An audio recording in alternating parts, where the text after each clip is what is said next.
રામ મંદિર બાદ હવે નર્મદા જિલ્લાના હરિસિદ્ધિ માતાનું જે મંદિર જે આસ્થાનું કેન્દ્ર છે ત્યાં હવે ચોરીનો બનાવ સામે આવ્યો છે, જેમાં ગઈકાલે રાત્રિ દરમિયાન દાનપેટીમાં ચોરી થતાં આદિવાસી નેતા નિરંજન વસાવા અને આમ આદમી પાર્ટીના નેતાઓએ આજે હરિસિદ્ધિ માતાજીના મંદિરે જઈને રામધૂન બોલાવી અને શું પ્રહાર કર્યા, વિગતે વાત કરી। વૈષ્ણવજન તો તેને કહીએ જે પીડ પરાઈ જાનાને રે। દર્શક મિત્રો, નવજીવન ન્યૂઝમાં આપનું સ્વાગત છે। હું છું ફૈઝાન।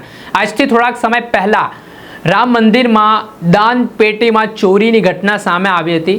આ ઘટનાના કારણે દેશભરમાં ઘેરા પ્રત્યાઘાત પડ્યા હતા। ત્યારે નર્મદા જિલ્લામાં હરિસિદ્ધિ માતા જેઓ લોકોના આસ્થાનું કેન્દ્ર છે, ઘણા શ્રદ્ધાળુઓ છે તેમના મંદિરે દર્શન માટે આવતા હોય છે અને હવે ત્યાં તસ્કરોનો આતંક સામે આવ્યો છે। ગઈકાલે રાત્રિ દરમિયાન કેટલાક ચોરો દ્વારા મંદિરમાં ત્રાટકીને દાનપેટીમાંથી ચોરી કરવામાં આવીને આને લઈને હવે જે શ્રદ્ધાળુઓ છે તેમની લાગણી દુભાઈ છે, રોજ જોવા મળી રહ્યું છે। અને આના સંદર્ભમાં આજે આદિવાસી નેતા નિરંજન વસાવા આમ આદમી પાર્ટીના કાર્યકરો સાથે હરિસિદ્ધિ માતાજીના જે મંદિર આવેલું છે ત્યાં પ્રાંગણમાં રામધૂન બોલાવવા માટે પહોંચ્યા। તેમણે જે પ્રશાસન છે તેની કામગીરી સામે રોષ વ્યક્ત કર્યો। નર્મદા પોલીસને કેટલાક સવાલો તેમણે કર્યા ને આ જે રીતે ચોરી મંદિરમાંથી થઈ છે તેમાં હવે જે ચુસ્ત પહેરો લગાવવામાં આવે તેવી માંગ કરતા નિરંજન વસાવા શું કહી રહ્યા છે તે સાંભળો।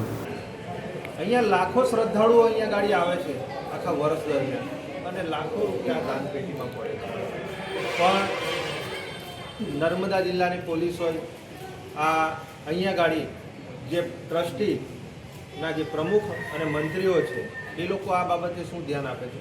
અહીંયા 27 જેટલા કેમેરાઓ લગાડેલા છે। નર્મદા પોલીસને પણ કહેવા માંગે છે કે હરસિદ્ધિ માતાની બહાર જે કેમેરા હતા આજે તે કેમેરાઓ કેમ નથી? અહીંયા ગાડી આટલું મોટું યાત્રાધામ છે અહીંયા માતાજીનું, પણ તેમ છતાં બહાર કોઈ પણ જાતની પોલીસ નહીં, કોઈ જાતની સિક્યુરિટી નહીં, કંઈ જ નહીં। રાતના ટાઈમે અહીંયા ફક્ત એક જ અહીં મંદિર દ્વારા એક આપણે વોચમેન રહે છે અને આટલા મોટા મંદિરમાં પાછળની સાઈડ ઘણી દુકાનો હતી, ઘણા ઘરો હતા, એ ઘરો પણ આ મંદિરના જે આગેવાનો છે એ આગેવાનો દ્વારા તોડી નાખવામાં આવ્યા અને ત્યાં હજુ પણ બાંધકામ અધૂરું છે। બીજું કે અહીંયા ગાડી આ મંદિર આટલા વર્ષોથી છે, ઘણા મંદિરોમાં ટ્રસ્ટ બનાવી દેવામાં આવ્યા છે, આ મંદિરમાં આજ દિન સુધી હજુ સુધી ટ્રસ્ટ બનાવવામાં નથી આવ્યું। એટલે રાજા રજવાડા વખતનું આ મંદિર છે, પવિત્ર ધામ છે અહીંયા હરસિદ્ધિ માતાજીનું। લાખો શ્રદ્ધાળુ અહીંયા ગાડી આવે છે, લાખો રૂપિયાનું દાન આપે છે આ દાન પેટીઓમાં સ્વયંભૂ। પણ આ એટલી બધી નર્મદાના જે વહીવટી તંત્રની એટલી નિષ્કાળજી છે।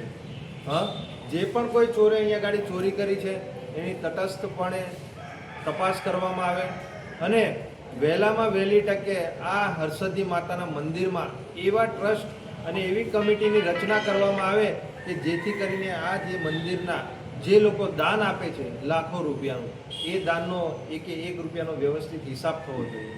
અહીંયા ભૂતકાળમાં નાના મોટા ઘણા ભ્રષ્ટાચારો આ મંદિરોમાં થયેલા છે, પણ તેમ છતાં ભારતીય જનતા પાર્ટીના જે નેતાઓ છે એ નેતાઓ જ આ પ્રમુખ મંત્રીથી લઈ અને અલગ અલગ સમિતિઓમાં એ લોકો જ અહીં કી પોસ્ટ પર છે।